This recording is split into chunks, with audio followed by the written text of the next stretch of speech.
আরো জোরে আছে কি নাই? এখন আসলে মায়েরা লক্ষ্য করে দেখেন, আল্লাহ রাব্বুল আলামিন কিয়ামতের কঠিন ময়দানে 99টি গুনার দপ্তর আর দিল দিকে আল্লাহ রাব্বুল আলামিন বলবেন, রে বান্দা তুমি এই নেকিগুলা তুমি করেছিলে, গুনাহগুলা করেছিলে কিনা? বান্দা বলবে, রাব্বুল আলামিন সকল গুনাহগুলো আমি করেছি, ফেরেশতারা একটু বাড়াইয়া লেখে নাই, কারণ আল্লাহর ফেরেশতাগুলো এমন মহান, আল্লাহ যা হুকুম করেন ফেরেশতারা সবগুলা পালন করে। যারা বলেন সুবহানাল্লাহ। আল্লাহ বলে ফেরেশতারা আল্লাহ নাফরমানি করে না, আমরা নাফরমানি করি। আল্লাহ বলছে নামাজ পড়, আমরা নামাজ পড়ি না। যারা বলে ঠিক না। আল্লাহ বলে রোজা রাখ, আমরা রোজা রাখি না। আল্লাহ বলে কোরআন মান, আমরা মানি না। যারা বলে ঠিক না বেঠিক। কিন্তু আল্লাহর ফেরেশতারা আল্লাহ নাফরমানি কাম করেনি। সবাই বলে করে। আল্লাহ কোরআনে বলেছেন, লা ইয়াসুনাল্লাহা মা আমারাহুম ওয়া ইয়াফআলুনা মা ইউমারুন।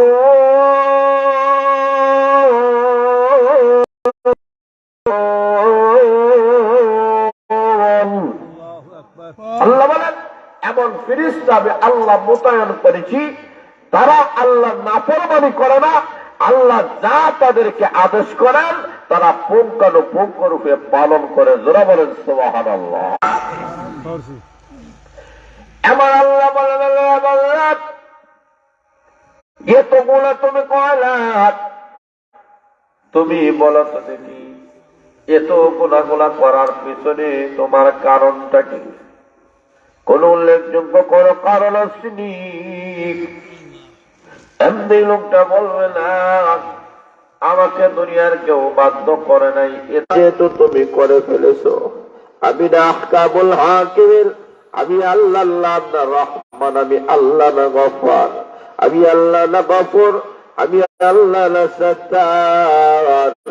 আরে বান্দা, আমি আল্লাহ তোমাকে জানাই দিতে চাই, আজকে হাসরের ময়দানে এমন একটা নেকি আমি আল্লাহর কাছে আছে, ওই নেকিটা আমি আল্লাহ ডান পাল্লায় তুলে বাম পাল্লায় 99টি গুনাহগুলো তোরে মিজানের পাল্লায় টান দেওয়াতে চাই। এমনি আল্লাহ রাব্বুল আলামিন এতগুলো গুনার মোকাবেলায় একটা মাত্র নেকি আমার কি ফায়দা দিবে? আল্লাহ কি উপকার করবে? আল্লাহ বলেন, বান্দারে আমি না ইনসাফ বলো আল্লাহ, আল্লাহ আমি কখনো আমার বান্দা বান্দিদের প্রতি বেইনসাফি করি না, জুলুম করি না, অন্যায় করি না। ওরে বান্দা, ওই নেকি যেহেতু তোমার আছে, নেকিটা আমি আল্লাহ তুলে মিজানের পাল্লা টাল দেওয়াতে চাই।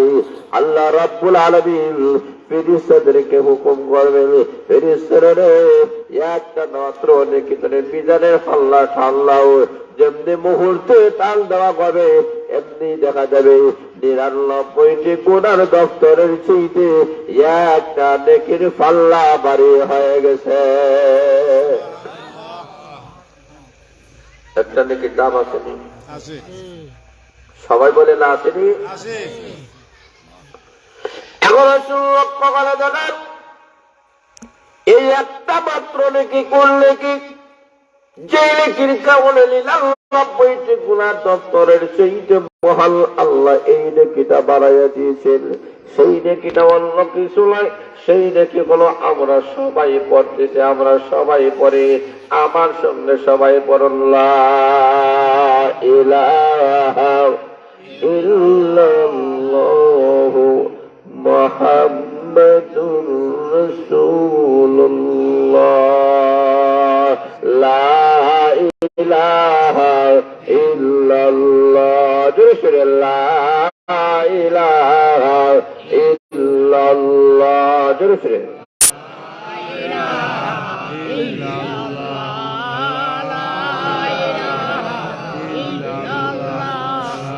জোরে জোরে লা ইলাহা ইল্লাল্লাহ, জোরে লা ইলাহা ইল্লাল্লাহ, লা ইলাহা ইল্লাল্লাহ, জোরে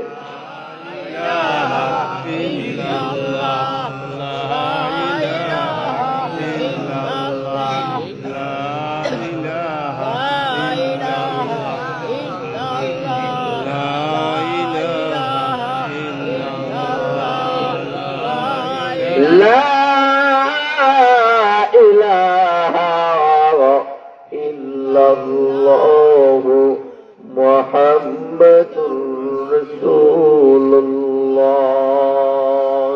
সাল্লাল্লাহু আলাইহি ওয়াসাল্লাম। এখন সময়ের মহান আল্লাহ এমন একটা নেকি হাসরের ময়দানে তুলবেন, এই নেকিটা হলো লা ইলাহা ইল্লাল্লাহ।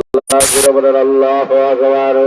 আল্লাহ আল্লাহর রাসূল রাহমাতুল আলামিন বলেন, কিয়ামতের কঠিন ময়দানে 7 আকাশ 7 জমিনকে যদি এক পাল্লায় তোলা হয়, অপর পাল্লায় যদি লা ইলাহা ইল্লাল্লাহু মুহাম্মাদুর রাসূলুল্লাহ এই কলমা যদি তোলা হয়, 7 আকাশ 7 জমিনের চাইতে কলমার পাল্লা ভারী হয়ে যাবে।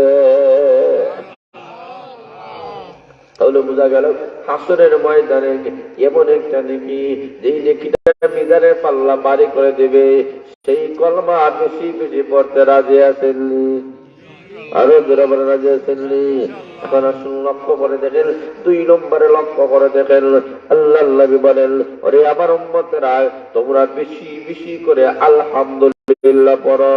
সবাই বলেন আলহামদুলিল্লাহ, আরো জোরে বলেন আলহামদুলিল্লাহ। আল্লাহ নবী বলেন, উম্মতেরা রে, একবার যদি তুমি আলহামদুলিল্লাহ পড়তে পারো, তোমার আমল নামায় মহান আল্লাহ রাব্বুল আলামিন এমন নেকি দিয়ে দিবেন, মিজানের পাল্লা একবার আলহামদুলিল্লাহ বলার সাথে সাথে আল্লাহ ভরে দিবে। আল্লাহ নবী বিশ্বনবী রাহমাতুল আলামিন বলেন, আমার উম্মতেরা, কিয়ামতের কঠিন ময়দানে মহান আল্লাহ বিশ্বনবীর মাধ্যমে জানাইয়া দিয়েছেন, ও আমার উম্মতেরা, তোমরা যদি 4টা কাম করতে পারো, কিয়ামতের দিন নিরাপত্তার সাথে জান্নাতের মেহমান হয়ে যাইবা। জোরে বলেন সুবহানাল্লাহ। কয়টা কাম? সবাই বলেন, আরো জোরে বলেন। আল্লাহ নবী বলেন, ইয়া আইয়ুহান নাস السلام وأطعموا الطعام وصلوا الأرحام وصلوا والناس نيام تدخلوا الجنة بسلام। আল্লাহ নবী বলেন, উম্মতেরা রে, বেশি বেশি করে তোমরা সালাম দাও। যারা বলেন সুবহানাল্লাহ। একজন আরেকজনকে পাইলে সালাম দাও, কারণ সালামে মহব্বত কমে না বাড়ে। আরো যারা বলেন, আল্লাহ নবী বলেন, বেশি বেশি করে সালাম দাও। 2 নম্বর বলো, ওয়াতুইমুত তাআম, মানুষদেরকে বেশি বেশি করে দাওয়াত খাওয়াও। 3 নম্বর বলো, ওয়াসিলুল আরহাম, আত্মীয় সম্পর্ক বজায় রাখো। 4 নম্বর বলো, ওয়াসাল্লু ওয়ান্নাসু নিয়াম, মানুষ যখন ঘুমায় যায় তখনই তুমি তাহাজ্জুদের নামাজ পড়ো। আমার বান্দা বান্দিরা রে, তোমরা যদি এই 4টা কাম করতে পারো, তাদখুলুল জান্নাতা বিসালাম, নিরাপত্তার সাথে জান্নাতের মেহমান হয়ে যাইবা। এখন আসুন লক্ষ্য করে দেখেন, আল্লাহ আল্লাহ বলেন, বেশি বেশি করিয়া তোমরা আলহামদুলিল্লাহ পড়ো, কারণ কিয়ামতের দিন বিধানের পাল্লা আল্লাহ বাড়ি করে দেবে। যারা বলেন সুবহানাল্লাহ। দুনিয়ার মানুষেরা, এই দুনিয়াটা হলো বাস্তবিক, আর দিনের দুনিয়া থেকে চলে যেতে হবে। কবরে আমার একটা জিন্দেগি, যেই জিন্দেগির মধ্যে আমাদেরকে সবাইকে চলে যেতে হবে। আল্লাহর নবী বিশ্ব নবী রাহমাতুল আলামিনের স্ত্রী খাদিজাতুল কুবরা রাদিয়াল্লাহু তাআলা ইন্তেকালের পূর্বে আল্লাহ নবীর কাছে ওসিয়ত করেছেন, ইয়া রাসূলুল্লাহ, ইয়া হাবিবাল্লাহ, আগে নবীজি, আমি যখন দুনিয়া থেকে চলে যাব, আগে নবীজি, আপনার কাছে আমি স্ত্রী হিসেবে 2টা দাবি, 2টা অধিকার রাখতে চাই। 1 নম্বর দাবি হল, আপনার একটা ব্যবহৃত একটা জামা আমার সঙ্গে দিয়ে দিবেন। 2 নম্বর নবীজি, কবরে যখন আমাকে রাখা হবে, আপনি বিশ্বনবী চলে আসবেন না, একটু অপেক্ষা করবেন, কারণ আমি শুনেছি আপনার মাধ্যমে কবরে 3টা প্রশ্ন করা হবে। আমি খাদিজা 3টি প্রশ্নের জবাব দিতে পারবো কিনা আমার ভয়। আল্লাহ নবীর কাছে খাদিজাতুল কুবরা রাদিয়াল্লাহু তাআলা যখন দরখাস্ত করেছেন, আল্লাহ নবী আর চোখের পানি সামনে রাখতে পারে না। জোরে বলেন আল্লাহু আকবার। আল্লাহ নবী বলেন, খাদিজা, খাদিজা, তুমি আমার শ্বাস আমার সঙ্গে। খাদিজা আগো খাদিজা, তুমি আমার সুখের দিনের সঙ্গে দুঃখের দিনের সঙ্গে আল্লাহ নবী বিশ্ব নবী রাহমাতুল আলামিন আল্লাহ ওহী নাযিল করার পরে আল্লাহ নবী যখন ঘরে আসলেন, খাদিজাকে বলেন, খাদিজা আমাকে ডেকে নাও, আমাকে কম্বল দ্বারা ডেকে নাও গো খাদিজা। ও খাদিজা, আমার ভয় হয়। খাদিজা রাদিয়াল্লাহু তাআলা কেবল বুদ্ধিমতী মহিলা ছিলেন।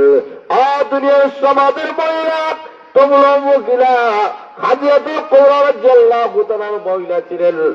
আপনার আমার মেয়েরা খাদিজাতুল কুবরা রাদিয়াল্লাহু তাআলার মতো মেয়ে হওয়া দরকার, এমন স্ত্রী হওয়া দরকার। জোরে বলেন ঠিক না বেঠিক? এমন মা হওয়া দরকার। জোরে বলেন ঠিক না বেঠিক? আপনার আমার মেয়েরা খাদিজাতুল কুবরা রাদিয়াল্লাহু তাআলার মতো স্ত্রী হয়, খাদিজাতুল কুবরা রাদিয়াল্লাহু মতো মা হয়, খাদিজাতুল কুবরা রাদিয়াল্লাহু মতো যদি একটা মেয়ে হয়, আমাদের গোটা দুনিয়া শান্তিতে ভরপুর হয়ে যাবে। সেটা বলে সুবহানাল্লাহ। আল্লাহ নবী ইসলামের আমন্ত্রণ আসতে বললেন, খাদিজাতুল কুবরা রাদিয়াল্লাহু তাআলা আল্লাহ নবীকে সান্ত্বনা দিয়ে বলেন, ইয়া রাসূলুল্লাহ, ইয়া হাবিবাল্লাহ, আগে নবীজি আপনি মহান গুণের অধিকারী, আপনি মানুষের আত্মীয় সম্পর্ক বজায় রাখেন, আপনি সমস্যাগুলো সমাধান করেন, জুরবিল মহাব্বত আপনি বাড়ান। আগে নবীজি এমন নবীর উপরে কোন জিদ কখনো আসর করতে পারে না, আপনি ভয় পাইবেন না। আল্লাহ নবীকে নিয়ে ওয়ারাকা ইবনে নওফেলের কাছে নিয়ে গেলেন। ওয়ারাকা ইবনে নওফেল বলেন, এ খাদিজা, এই ছেলে অদূর ভবিষ্যতে এটা সাধারণ কোন বিষয় নয়, আমি বুঝতে পেরেছি উনি আল্লাহর পয়গাম্বর। তুমি শুনে নাও, ওই লোকটাকে তুমি হেফাজত করিও, কারণ মক্কা নগরীতে ওনার দুশমনের কোনো অভাব নেই। খাদিজাতুল কুবরা রাদিয়াল্লাহু তাআলা মক্কা নগরীর মধ্যে ধনাঢ্য মহিলা ছিলেন। খাদিজাতুল কুবরা রাদিয়াল্লাহু তাআলা নিজের যত দল সম্পদ ছিল সবগুলা আল্লাহ নবীর কদম মুবারকে হাদিয়া দিয়ে দিলেন। মহিলারা দান খয়রাতের মধ্যে অগ্রগামী ছিল। যারা বলে সুবহানাল্লাহ। খাদিজাতুল কুবরা সবকিছু আল্লাহ রাসূলের জন্য, ইসলামের জন্য, কোরআনের জন্য দিয়ে দিলেন। যারা বলে সুবহানাল্লাহ। হযরত আয়েশা সিদ্দিকা রাদিয়াল্লাহু তাআলা, ওনার কাছে কোনো মানুষ আসে কোনো কিছু যদি যা থাকতো সবগুলা উনি দিয়ে দিতেন। জোরে বলে সুবহানাল্লাহ। এটা মহিলাদের অত্যন্ত একটা ভালো গুণ যে মহিলারা দান খয়রাতের মধ্যে এক নম্বর। জোরে বলে সুবহানাল্লাহ। সবকিছু তারা বিসর্জন করে দেয়। তারা নিজে ঘরে কি আছে না আছে, কি খাইবে আর না খাইবে এই দিকে লক্ষ্য হয়। তাদের লক্ষ্য হচ্ছে ইসলাম, কোরআন, আল্লাহর কালাম। জোরে বলেন ঠিক না বেঠিক? খাদিজাতুল কুবরা রাদিয়াল্লাহু তাআলা আল্লাহর নবী বলেন, খাদিজা, খাদিজা, তুমি যে আমার আল্লাহর ভালোবাসায়, কোরআনের ভালোবাসায় সব করে বিসর্জন করে দিলাম। খাদিজাতুল কুবরা বলেন, শুধু ধন দিলাম না গো নবীজি, আমার মনও আপনাকে দিয়ে দিলাম, আমার দেহ আপনাকে দিয়ে দিলাম। এমন ভাবে খাদিজাতুল কুবরা রাদিয়াল্লাহু তাআলা আল্লাহর নবীর খেদমত করা শুরু করছে। গভীর রজনীতে আল্লাহ নবী যার মধ্যে আসিয়া যখন কারাগার করেন, খাদিজাতুল কুবরা রাদিয়াল্লাহু তাআলা জবাব দিলেন, লাব্বাইকা ইয়া রাসূলুল্লাহ, ইয়া হাবিবাল্লাহ। আল্লাহর নবী বলে, খাদিজা, গভীর রজনীতে আসলাম, তুমি কি ঘুমাও নাই? খাদিজা বলেন, আগে নবীজি আপনি বিশ্ব নবীকে বাহিরে রেখে আমি খাদিজা কখনো ঘুমাইতে পারি না। কেন নবীজি? তার কারণ হল চতুর্দিক দিয়ে শত্রুরা বেঈমান কাফেররা কখন আমার নবীকে দেখে হামলা করে। নবীজি আমি কেন ঘুমাই না? তার দুইটা কারণ। একটা কারণ হল আপনার নবীজি আসিয়া যদি দরজায় করাঘাত করেন আর আমি যদি তাকে সারা না দেই, আপনার নবীর কষ্ট হবে। নবীর কষ্ট বলে আল্লাহ বরদাস্ত করতে পারে না। আল্লাহ আমার প্রতি নারাজ হয়ে যাবে। আল্লাহ নারাজ হয়ে গেলে আমি খাদিজা কখনো জান্নাতের মেহমান হতে পারবো না। 2 নম্বর ওয়ালা নবীজি চতুর্দিক গিয়া বেঈমান কাফেররা, নবীজি আপনি যদি আমাকে বারবার যদি আমাকে ডাকেন, কোন কাফের যদি আপনাকে দেখে ফেলে, অতর্কিত ভাবে আপনার প্রতি হামলা করে, আপনার নবীকে যদি খতম করে দেয়, কিয়ামতের দিন আল্লাহ যদি জিজ্ঞেস করেন খাদিজারে তুমি নাক ডাকায়া ঘুমাইয়া ছিলাই, আমার নবী তোমাকে ডেকে ডেকে ভাইলাই কাহের আমার নবীর প্রতি হামলা করেছে, আমি আল্লাহ রাব্বুল আলামিনের কাছে আমি কি জবাব দিব? আগে নবীজি আমি জাগ্রত থাকবো, আরামের ঘুম হারাম করে দিলাম, তবে আপনার নবী করে না আসা পর্যন্ত আমি খাদিজা আমার শরীর বিছনায় লাগাইলাই। হাতিয়াতুল কুবরা কত ভালোবাসা, কত মহব্বত, কত আন্তরিকতা আল্লাহর রাসূলের প্রতি। জোরে বলেন সুবহানাল্লাহ। আপনাদের আয়েশা বলেন 15 দিন পর্যন্ত আমাদের ঘরে চুলার মধ্যে আগুন ধরে নাই, আগুন ধরে নাই। আল্লাহ রাসূল সাল্লাল্লাহু আলাইহি ওয়াসাল্লাম বলেন নবীর স্ত্রীরা কত ভালোবাসা, কত মহব্বত করে, খাবার নাই কিন্তু ভালোবাসার কোনো অভাব নাই। যারা বলে সুবহানাল্লাহ, কত আন্তরিকতা, কত মহব্বত ছিল নবীর স্ত্রীদের। যারা বলে সুবহানাল্লাহ। আল্লাহর নবীর কাছে ওই খাদিজা বলেন আমার নবীজি আপনার ব্যবহৃত একটা জামা আমার সঙ্গে দিয়ে দিবেন। আল্লাহ নবী ঠিকই দেখা গেল হাতিয়াতুল কুবরা রাদিয়াল্লাহু তাআলা ইন্তেকালের পরে বিশ্ব নবীর একটা ব্যবহৃত জামা দিয়ে দিলেন। হাতিয়াতুল কুবরা বলেন আমার নবীজি আপনার ব্যবহৃত একটা কাপড় যদি আমার সঙ্গে থাকে গো, আমি শুনেছি কবর নাকি মানুষকে চাপ দেয়, এমন ভাবে কবরে চাপ দেবে ডাল পাথর বাপ পাথরের ভিতরে ঢুকে যাবে। আল্লাহর রাসূল বলেন এমন ভয়াবহ একটা কবর, এই কবরের আযাব থেকে কিভাবে তোমরা রক্ষা পাইবা? এই কারণে খাদিজাতুল কুবরা রাদিয়াল্লাহু তাআলা এমন খাদিজা যাকে মহান আল্লাহ দুনিয়া থাকা অবস্থায় জিবরাইলের মাধ্যমে মহান আল্লাহ সালাম দিয়েছে। মহিলার নাম আছে, কত বড় নাম আছে, সালাম দিয়েছেন কে? জোরা বলে না খে? এমন গুণবতী বুদ্ধিমতী আল্লাহওয়ালা মহিলা ছিলেন যাকে স্বয়ং আল্লাহ সালাম দিয়েছেন। জোরা বলে সুবহানাল্লাহ। হাতিয়াতুল কুবরা কম কষ্ট করেন নাই। আল্লাহ রাসূল সাল্লাল্লাহু আলাইহি ওয়াসাল্লাম হেরা গুহার মধ্যে আল্লাহ রাসূল যেন মগ্ন ছিলেন, হাতিয়াতুল কুবরা রাদিয়াল্লাহু তাআলা খাবার দিয়ে ওই জায়গা পর্যন্ত পৌঁছায় দিতেন। জোরে বলে সুবহানাল্লাহ। পাহাড় বেয়ে বেয়ে আল্লাহ রাসূলের কাছে যে খাবার পৌঁছায় দিতেন, কত আল্লাহওয়ালা, কত পরহেজগার হাতিয়াতুল কুবরা রাদিয়াল্লাহু তাআলা ছিলেন। জোরে বলে সুবহানাল্লাহ। এমন হাতিয়াতুল কুবরা রাদিয়াল্লাহু তাআলার মতো মহিলারা এই মহিলা মাদ্রাসা থেকেই তৈরি হয়। রাবেয়া বসরির মতো মহিলারা এই মাদ্রাসা থেকেই তৈরি হবে। আয়েশা সিদ্দিকা রাদিয়াল্লাহু তাআলার মতো মহিলারা এই মাদ্রাসা থেকেই তৈরি হবে। যারা বলে ঠিক না? এটা তো এমন একটা মাদ্রাসা, এই মাদ্রাসার আপনার আমার মেয়েদেরকে, বাচ্চাদেরকে, বাচ্চাদেরকে যদি পাঠিয়ে দেয়, তো এই বাগ্নি বাচ্চাদি এরা আলিমা হবে, হাফিজা হবে, মুহাদ্দিসা হবে। যারা বলে ঠিক না? ঠিক। তাহাজ্জুদ ওয়ালা হবে, জিকির ওয়ালা হবে, ফরজগার হবে, আল্লাহওয়ালা হবে, শেষ রজনীতে চোখের পানি পালাইয়া কান্নাওয়ালা হবে। জোরে বলে সুবহানাল্লাহ। আল্লাহ কত মর্যাদা এই মাদ্রাসায় পড়ার মধ্যে আল্লাহ রেখে দিয়েছে। জোরে বলে সুবহানাল্লাহ। কত সম্মান, কত মর্যাদা, কত ইচ্ছা এই মাদ্রাসা পড়াওয়ালাদেরকে মহান আল্লাহ দান করবে। জোরে বলে সুবহানাল্লাহ। এই কারণে লক্ষ্য করে দেখেন, আমাদেরকে বুঝতে হবে, জানতে হবে যে এই মাদ্রাসার কি ফজিলত, কি মর্যাদা। এই মাদ্রাসায় আমাদের মেয়েদেরকে পাঠাইয়ে দিলে কি ফজিলত হবে, কি সম্মান হবে, কি ইজ্জত হবে, আমাদেরকে বোঝার দরকার আছে কি নাই? আছে কি নাই? আলহামদুলিল্লাহ, ইতিমধ্যে আপনাদের সামনে আমাদের পীর সাহেব হুজুর উপস্থিত হয়েছেন, মঞ্চে আসীন হয়েছেন। হাবিব সাহেব হুজুর, পীর সাহেব হুজুর, আল্লাহ ওনার হায়াতের মধ্যে যেন বরকত দান করে সবাই বলেন আমিন। আরো জোরে বলেন আমিন। পীর সাদা হযরতুল আল্লামা আলহাজ সৈয়দ শাহ ওয়াইস আহমদ সাহেব দাওয়াত বরকাতুল আলিয়া, আল্লাহ হাবিব সাহেবের, আল্লাহ পীর সাহেবের হায়াতের মধ্যে, জানের মধ্যে, মালের মধ্যে সব জিনিসের মধ্যে আল্লাহ যেন বরকতে ভরপুর করে দেয় সবে বলে আগে, এবং ইসলামের মাধ্যমে গোটা বিশ্ববাসী মানুষের জন্য উপকৃত হতে পারি আমরা। এগুলো দরকার আছে কি নাই? যারা বলেন আছে কি নাই? এইগুলো আমাদের পুরা কি পরকালে সম্ভব। এই পথ ছাড়া আমাদের দুনিয়াতে এবং আখিরাতে কোনো শান্তি নাই। যারা বলেন ঠিক না বেটি?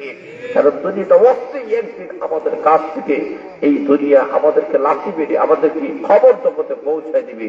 আমরা ফিরিয়ে যাব, আমাদের কোনো সামানা নাই, কোনো সিনা নাই। কিন্তু আমরা আল্লাহ আমাদের সাথে পীর মাশায়েখদের সাথে যদি আমাদের সম্পর্ক হয়, মাদ্রাসার সাথে যদি সম্পর্ক হয়, মসজিদের সাথে যদি সম্পর্ক হয়, এটাই আমাদের নাজাতের উসিলা হবে। যারা বলেন ঠিক না? তাহলে আসুন, এমন খাদিজাতুল কুবরা রাদিয়াল্লাহু তাআলা না রাবেয়া বসরিকে কবরে রাখা হবে, যে তাকে প্রশ্ন করার জন্য দুইজন ফেরেশতা গেছেন। মুনকার নাকি ফেরেশতা আছে না, এরা গেছে, এর প্রশ্ন করবে মার রব্বুকা, তোমার রবকে। রাবেয়া বসরির কাছে তারা কে প্রশ্ন করছে, তারা ডাক দেখো রাবেয়া বসরি, হয় তোমরা যে রব আমাকে জিজ্ঞেস করার জন্য আইছো, কই থেকে আইছো? বলে উহদ থেকে আইছি। বলে আইতে কত সময় লাগছে? বলে অনেক সময় লাগছে, উপর থেকে তো আমরা আইছি। বলে আমরা উপর থেকে আইয়া এই জায়গা তো আজ থেকে তোমরা আল্লাহরে বলছো নি, রব